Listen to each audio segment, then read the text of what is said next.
Okay, hello, lovely Laura. Hello, lovely Laura back. The Lauras today. So, my love, let's get into this. So, a reminder that these videos are really for people in the studio in the community to get to know you a bit better because sometimes they kind of turn up to your class, they love you as a teacher, but they want to know more about you. And also for people maybe considering their teacher training, like what to expect to hear, from the horse's mouth, like what the experience is like, what to expect, and I guess the realities of teaching yoga as well. So let's start at the beginning. Or shall I say, when did you first get into yoga and why? So yeah, gosh, quite a long time ago actually. So I got into yoga when I was around 15 or 16, because I was a competitive rower. So I was very sporty, but not in your traditional like hockey, tennis, netball. I did do netball for a bit, but I went into rowing and that was my thing. I did it 6 days a week. And prior to that, I used to do gymnastics, never competitively, just for fun. I loved it. I loved how it made me feel. And at that point, you got to 16 and it's like, well, you can't do gymnastics anymore because you're a teenager, you're not allowed. It might even have been earlier than that. And so I had this like bit where I was rowing competitively, growing.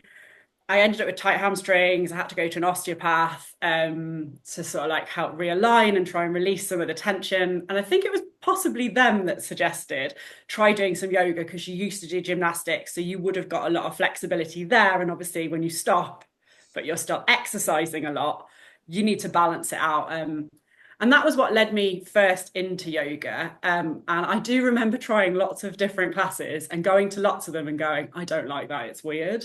But Yeah. at 16, what I guess you would, people that maybe haven't done much yoga, which I was at that point, would go, "Well, it's a bit woo-woo. It's the sort of very spiritual stuff." And I think I found somebody that was much more teaching the practicalities, so they're just the asana and didn't really weave in much of the spiritual stuff that I now know. And at the time, that was what I liked. I essentially found a flow class, but I didn't know that's what it was at the time. I think reflecting, and I don't know about you, but probably, I'm not even going to say how long ago that was, but like 15-ish years ago and a bit more. Like you went to a gym or even just a like a community class, and it was just yoga. It wasn't like, oh, it's flow yoga or it's vinyasa or it's whatever. It was just Yeah. yoga class. So Yeah. I remember going to classes and being like, well, this is really different to the one I did the other day. Like, and I didn't understand why. Um, so I did that and I did it on and off then throughout my teens. And then I had a gap. Then I came back to it in my early 20s. I found a really lovely teacher that worked in a local gym and I went to her classes for probably about 4 years. I think then I now know who she is, but back then I was just like, oh, she weaves some other bits in and this is nice, but it's still got the physical bit that I like. And I learned that it was not just stretching, quote unquote. It was also some strength based stuff. So I really liked that.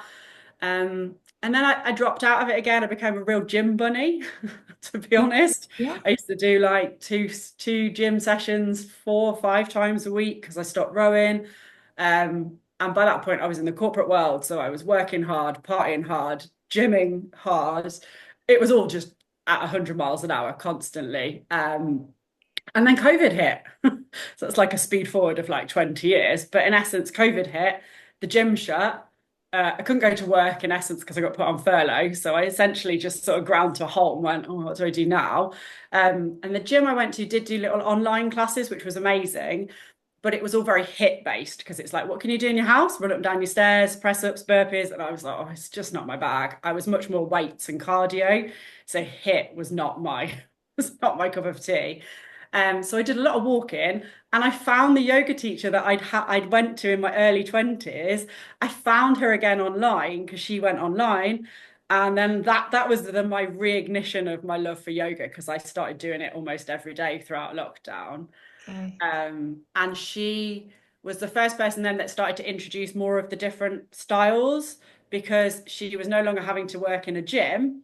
Yeah. and therefore sort of just teach a yoga class. She took everything online. So she started with flow yoga, and we had like 3 or 4 classes of flow a week. And then she was like, oh, how do people feel about doing something a bit more restorative or a bit more power or a bit more this? And so then she started to mold this timetable that had all these different bits and styles. And that's where I sort of then learned, oh, actually, I quite like the slower, the relaxing, which I now know is yin. But she was really lovely in how she wove it in and sort of introduced us to it. And it was from there that I remembered that when I was about 18, I had a dream to be a yoga teacher. But at the time, I was heading off to uni and I didn't really have any money. And then I ended up in the work, you just roll through life. I went traveling and I did various other bits and pieces. And it just never became something I did. But it was always sort of there in the back of my mind. And I think when you're working in the corporate world and you only have like 4, maybe 5 weeks of holiday, to have 2 weeks off to go and do a yoga teacher training felt like a lot of then me not having a holiday. And my holidays have always been really important to me. Then my downtime, you can disconnect, you can go exploring. And so it was something that at that time I didn't want to give up that time for that. But when COVID hit, it was like, oh, hold on a minute, and I have time.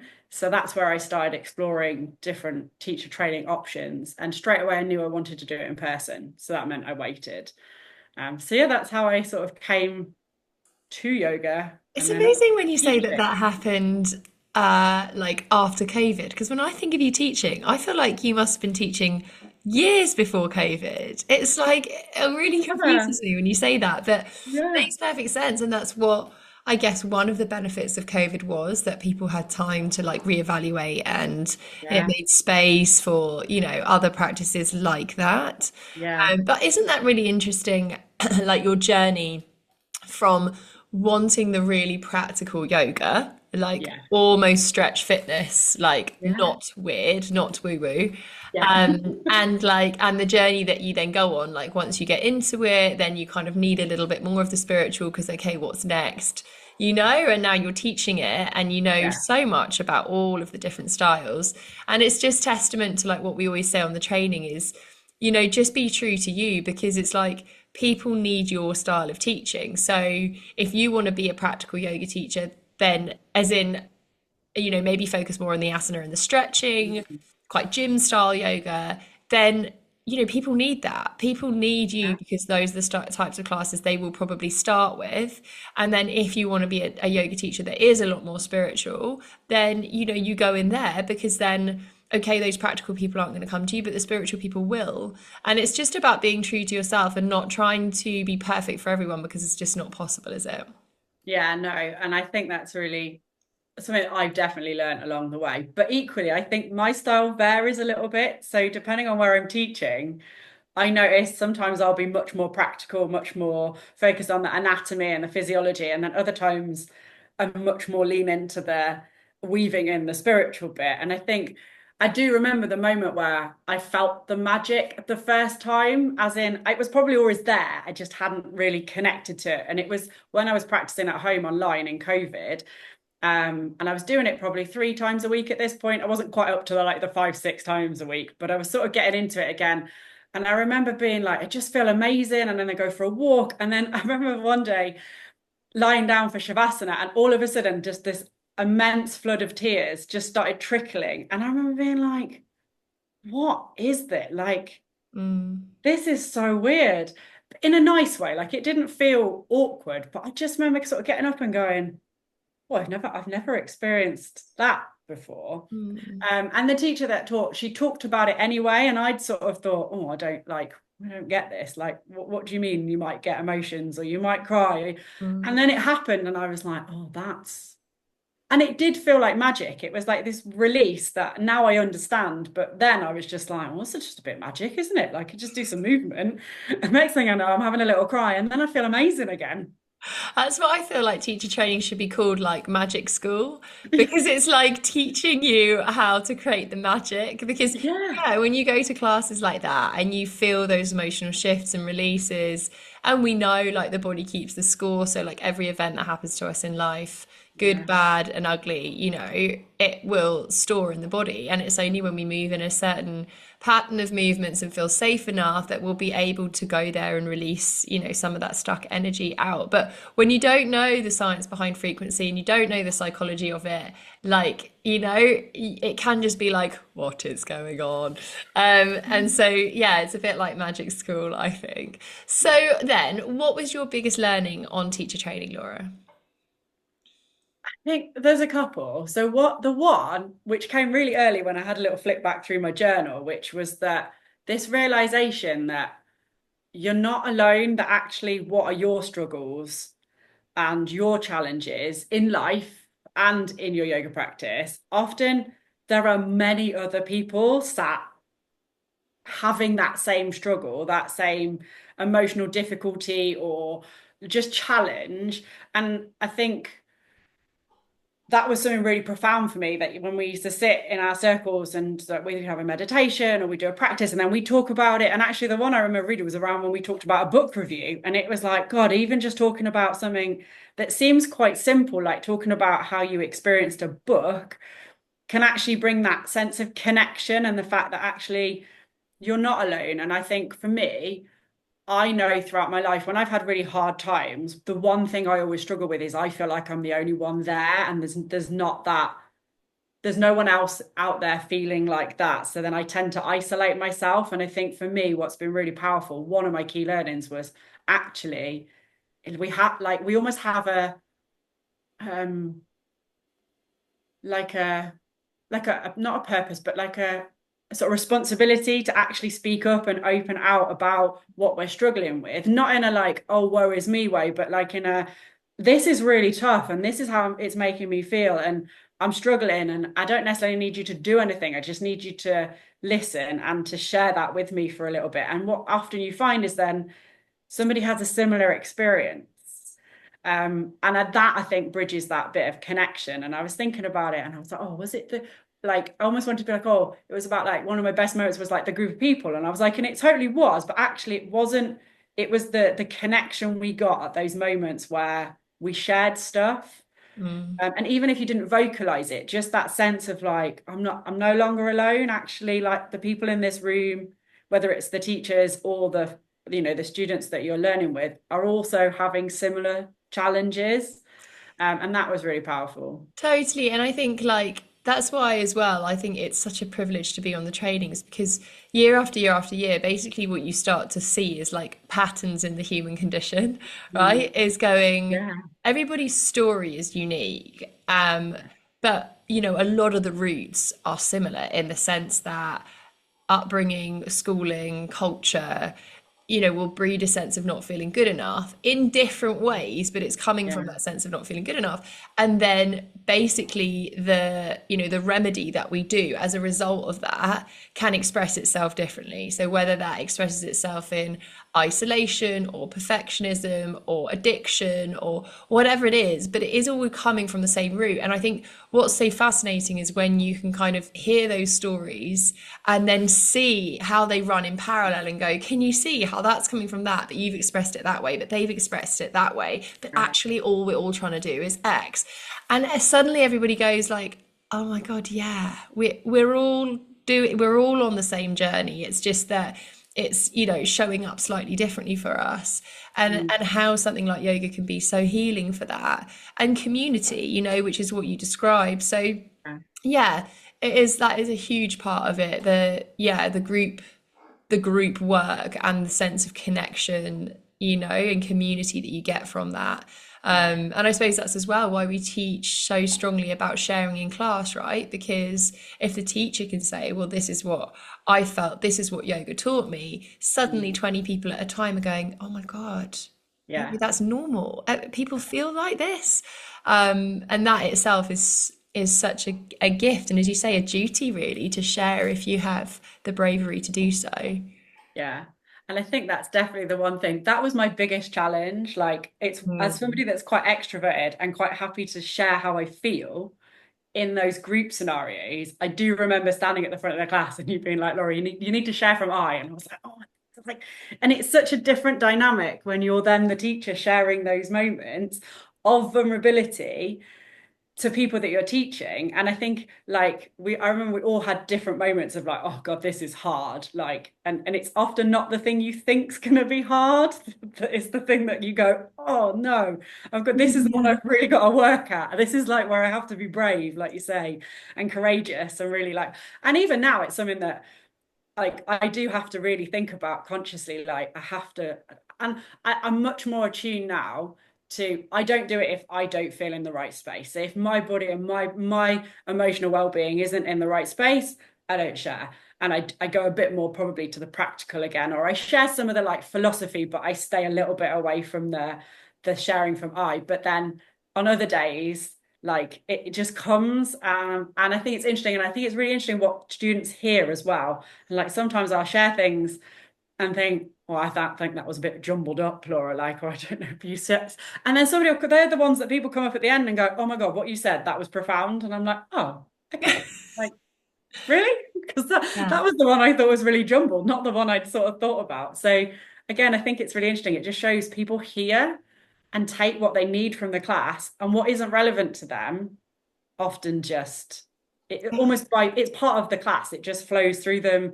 They hear it, but it doesn't necessarily resonate. And I think that's really lovely when you're teaching, is the different things that people almost catch hold of while they're practicing. Totally, isn't it? It's like, this is why we talk so much about being a yoga teacher and not an instructor, because an instructor can say right foot forward, left foot back. We can tell somebody where to put their body, but a teacher is teaching, how yoga basically prepares us for life, right? And in doing so, yeah, sharing is a really important part of that. Equally, it's trusting that what you have on the day is what is needed, like for the people in the room, and having that deep trust that the universe, is always happening for us. And so, if you don't have it in the tank, it needs to be a practical class. That is the class that is needed on that day. And if you have it in the tank to go a little bit deeper, then there's something in there that somebody needs to hear. But yeah, just letting what lands land, and then, leaving what doesn't, is all part of that natural process. But yeah, you're right. It's the bravery of being vulnerable is what really does create the magic a lot of the time, and that's hard. Like you go through on the training, don't you? Like, right, I've got to learn the breath and the pose, then I need to learn the sequence, then when I've got that, then I'm going to bring in my alignment keys, and then I'm going to do my directional point to point Yeah. keys. And then I'm like, right, I have got it. And then I stand up and it's like, and a share. And everyone's like, oh, I've not got it. Like, but that's it. I mean, we have that really clear process, don't we, of those building Yeah. blocks. So you know exactly what you're up to and exactly what there is then to work on. And that's really, like we say, 200 hours your first building block, and it's 10,000 hours to mastery. So as long as you can teach, a safe yoga class, like that sharing really is a lifelong practice, isn't it? Yeah, definitely. Yeah. So then, what can people expect from your classes, Laura? Oh, see. Okay, so it's going to depend which one you come to, because Yeah. obviously I do Yang and Yin. So when you come to my Yin class, uh, normally quite grounded. Um, I tend to like longer holds. But I build up. So if I know I've got lots of new people in the class, I have quite a core class of people that come to my Yin class anyway. Mm. But if I get new people, I'll flex it and I do some short holds and build them up. Um, but I've really found for me, and this is part of my learning, that I was definitely there. Oh, I don't like sitting down. I don't like sitting still. And even now, I'm like, I rush from thing to thing. And then I have to stop myself and be like, no, no, take a breath, take a moment. Like, remember what you know and you've learned. So for me, like, I had a real profound moment of learning when I shifted into yin from yang. And I love the yang and I love what it gives me. But I probably get more learnings, more insight about myself often in a yin class. Mm. Than I do generally in a vinyasa now. And I think it's because it's that space. And I know as a yang person, I don't give myself that space day to day. So I give it in my classes, because for me that's really important. And it's those moments of settling into a pose, softening, learning where I'm holding on. those parts of your body that constantly stay engaged and you're not even aware whether it's your jaw or your neck or whatever. And it's in those longer poses that you sort of go, oh God, I like one of mine, weirdly, this is funny. I always have a glute switched on. Like to this day, I go to a yin pose and I always have a glute, and I'm like, relax, relax. I have to tell myself. And I think it's Interesting. that deeper connection to the body that I think yin gives you. So yin, I tend to be very like quite soft, quite gentle. Um, every now and again I'll spice it up and put something in for like feet or toes. And I'm just like, Laura, you haven't let us lie down. I'm like, don't worry, you will. Then in my yang classes, I would say I always think I teach quite a slower class that's probably not that challenging. But I've had some recent feedback, which is, Laura, your classes are actually really quite hard. So I'm going to take that back and say that actually my vinyasa classes are quite challenging. Oh, slow can be really tough in vinyasa. Slow can I be really found tough. that, like in my tutoring Yeah. journey, I used to teach fast and think that was hard, and then I slowed it Yeah. down, and people were like, "Go faster! It's Yeah, too hard. You're speed it too up. slow."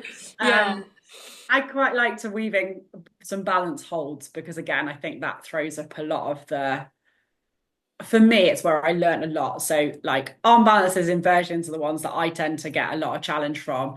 But balances equally, I think for a lot of people, I know for myself, it's that moment where you go, oh God, this is how I react to myself when life gets tough.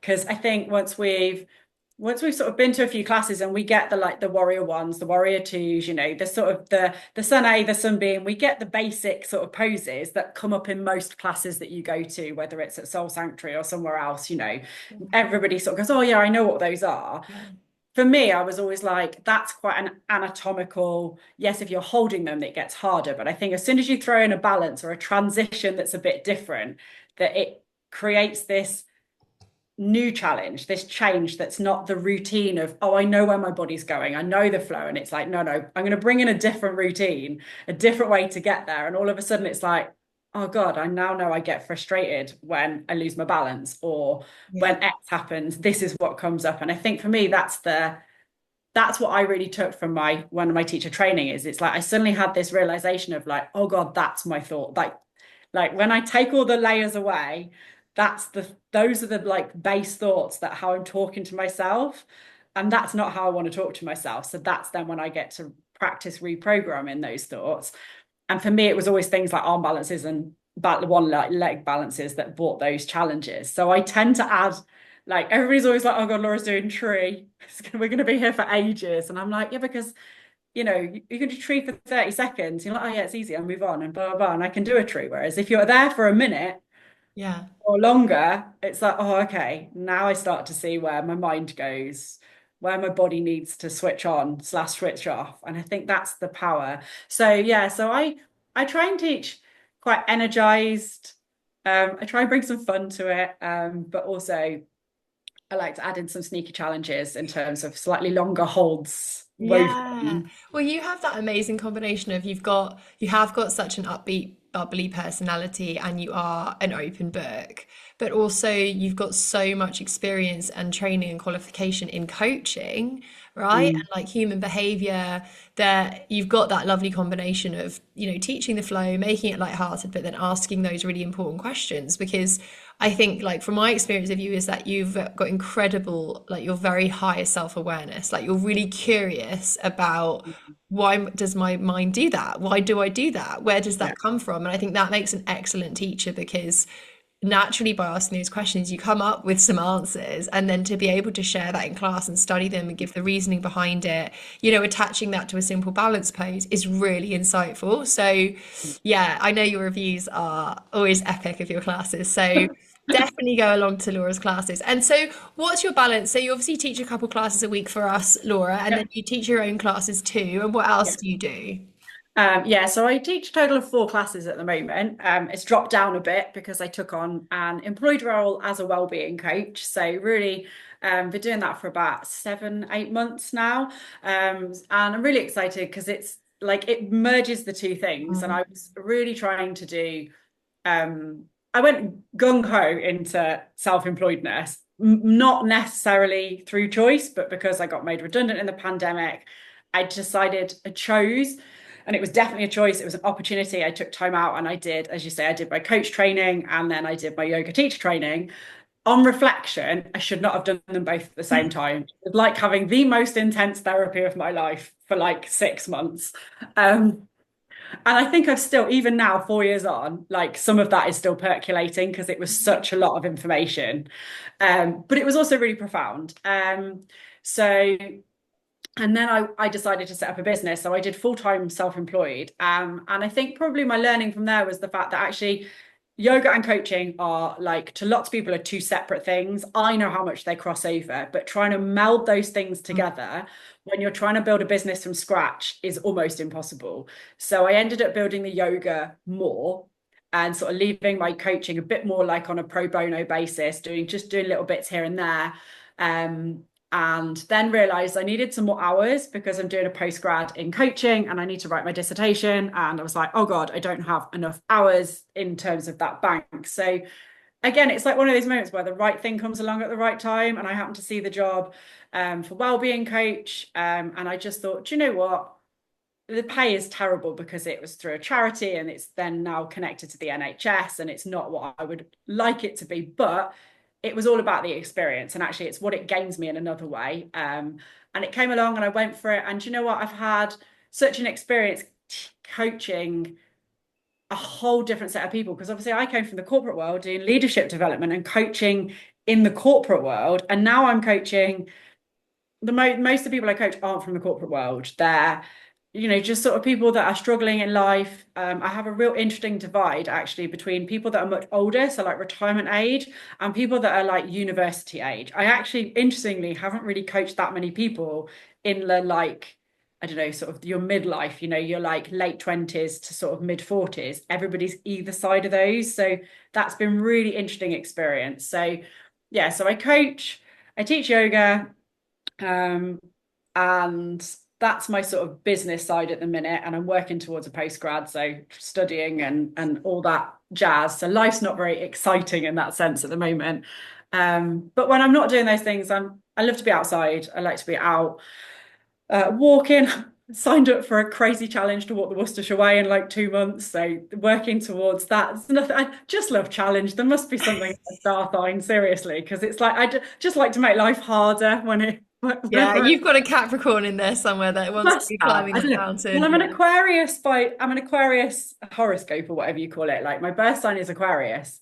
Your sun sign, but then your rising might be Capricorn. That'd be interesting. Yeah, I can't remember. I have done it and I can't remember. I need to look back into it again and Mm. get a bit more on board with it. I'm sure I've got a Gemini in there somewhere, so that probably says something because that's like the two Duality. the Yeah. dualities. Yeah. And I'm just starting to get back into rowing, which is really exciting. So Just I because think you've I got live so for much it. spare time, why not? Yeah, why not? But no, not competitively now, just literally it was my yoga before I found yoga. Yes. Like it gave me the mental clarity, it focused my mind, but equally let my mind process in the background. There's a sense of just beautiful calmness when you get out on the river, Yeah. but it's never always the same. Like no day is the same because the river Yeah. changes constantly. So, and I realized that as I did my teacher training, it's like, oh my God, now I know why I did that for so long Yes. because that was my yoga. And now I'm trying to like find a nice balance where I can have a bit of both, because I think like what you said to us in our training is once you teach, you then find it hard to practice as much. Yeah. And I've definitely gone on a journey with that. And now I've come to a point where I'm like, I want to practice, but I also want to do some of the other things I love. Like it's not all about yoga, it's the balance of finding like the things that light me up. And yeah, so that's sort of where I'm It's at. so funny you say that. Only yesterday, I was having a little jog along the beach and I had some inquiries about teacher training. And somebody emailed back and said, you know, I've had to think about it. And I think I'm just going to keep yoga for me. I don't think I want to make it like a job or anything more. And I always find that really interesting because, and this is how like the analogy I came up with yesterday, maybe I'll like, edit this out if this doesn't work out. But for me, it's almost like, but do you really want to get to know yoga? Or do Yeah, you just want to stay as like the one night stand or the honeymoon? You know, it was like that. It was yeah, like, oh, but I don't really want to know it. Like I like it, but I'm going to keep it there. And each to their own on that. But for me, it's like if you really want to know what it's about, like it's like a relationship, it's warts and all. Yeah. Like, and yeah, sometimes that happens, isn't it? When you know all of it and it does become like such a huge part of your life, almost like cleaning your teeth, then sometimes, yeah, you need that other like bit of fun that it's Yeah. changed from doing that. Yeah. But I'd rather have that. I'd rather have that like depth of relationship and have it so integrated into my life that it becomes my way of being, physically, mentally, like all of that. And then have like my bit of fun on the side rather than keep it as my bit of fun on the side. But everyone's different in that. But it was just funny as I was walking along, I was like, I find that really hard to get my head around because there's so much to learn. Why wouldn't you want to go deeper? But I Yeah. guess, that's not for everyone, is it? Yeah, and I think it's interesting because, like you say that, and there were definitely in our group of trainers when you did our teacher training, there was definitely a balance of people that like I was there because I wanted to teach. I knew from the outset Yes. I wanted to come in, I wanted to learn more because I'd sort of been drip fed through a really lovely teacher. She weaves stuff in, and I was like, I want to know more about that. Like it had piqued my curiosity, and I'm a very curious person, and I love to learn. So it had been enough of a drip feed that I was like, right, now I want to know more. And I want to take this opportunity because I always thought I wanted to teach yoga. So this is my opportunity to go and do it. And if I can then make some money from doing it, that'll be amazing. And yeah, and then there were other people there that were like, no, I just want to do this for me. Like, and then they came out and taught because it was actually, Yeah. they felt so They empowered always by the do. process, but then they're like, I'm going to teach. Yeah. And I think it's like, for me, it's that I definitely then, after doing my training, have been on that other journey whereby I went wholeheartedly into teaching. So then, and at the time I was practicing loads. Then I dropped off my practice because my body was getting too tired from teaching and practicing all the Yeah. time. Um, and then I've sort of, I'd bring it back up again. I'd do a bit more. Then I sort of stopped my own practice and just went to other people's classes again. I went back to I was listening to a podcast actually, and it was about for yoga teachers. And they basically encapsulated like, why did you like when you first came to yoga, what was it you loved? And I was like, I love the fact that somebody else guided me. I Mm. love the fact that I knew the poses because and that's my nature. Like when I do something, I learn it. So I used to do my own practice anyway, even though I didn't know all the ins and outs, I knew enough. But I went to the teacher because it was the guidance, it was Yeah. the drip feed of knowledge, it was the bits of philosophy, it was the lovely relaxation at the end and being guided into that, like that place where you just find some stillness, or that moment where you're like, oh God, I'm crying, or oh my God, that's where my mind goes. Yeah. Just those moments that you do get when you do it on your own, when you practice a lot, like, and you do get that from teacher training. But I went back to do you know what? I went because I liked the teacher. I love the teacher. I love what they gave me. Yeah. And so I started going back to classes of teachers that I really resonated with. And that was beautiful. Then being a teacher, but being a bit further down the journey and being able to switch off the teacher brain. And Yes. that took a while. Yes. Um, That's what it is. Now I just go and I'm just a student again. And people are like, oh, do you not find it hard? And I was like, not now, but I did. Like I did Yes. definitely at the start. I used to go and I'd be like, oh, the language. Oh, I can't come back because it's not clean enough. Thanks, Laura. Like it makes Yeah. you a great teacher, but oh my God, I used to go to classes and be like, I can't come back here. I need to go somewhere else because I can't, the language is too Yeah. like fluffy or Yeah. waffly. Yeah. And now it doesn't bother me because I've sort of been, again, it's that whole other journey that you I, don't even realize you're going to get, but it is amazing. Like it's lovely. it's so true. Like it's so I always say to people, you don't have to teach. You can just do this to deepen your knowledge. And some people do. Interestingly, I feel like they do that more online because it's like much more self-paced. Whereas when you're doing the in-person training, it's like, you stand up and practice teach every day. So it's a Yeah. bit like, well, I've done it, I can do it, so I might as well do it now. But you don't have to, there's so much content that is not based on standing up and teaching that you don't have to do the teaching. But I totally agree. What the journey is usually that it's almost like you're too triggered when you're learning and your learning is still really raw and vulnerable. Like you're so I guess a little bit maybe scared. And so when you go to other people's classes, it's like you're kind of really holding on to like, no, you can't do it that way. It's this way. And that's Yeah. like the young teacher journey, right? And then as 10,000 hours to mastery, like let's say you've been doing it 5 years or so, then you just kind of like, I can see where they're at on the journey, and actually I need a bit of fluff today. Or like, Yeah. you're much more secure in your own teaching, and so you can kind of take or leave what other people do. But yeah, that's a journey in itself, isn't Yeah, it? it doesn't annoy me anymore. I just go and I enjoy the practice, and yeah, and I always come away with like, oh, that's interesting. Like I like the way they explain that, or that Yeah. was a really lovely share, or again, it's that like you say, like as a young when you're if you're like a young teacher when you first come out, and I remember being terrified when another teacher came to my class, Mm.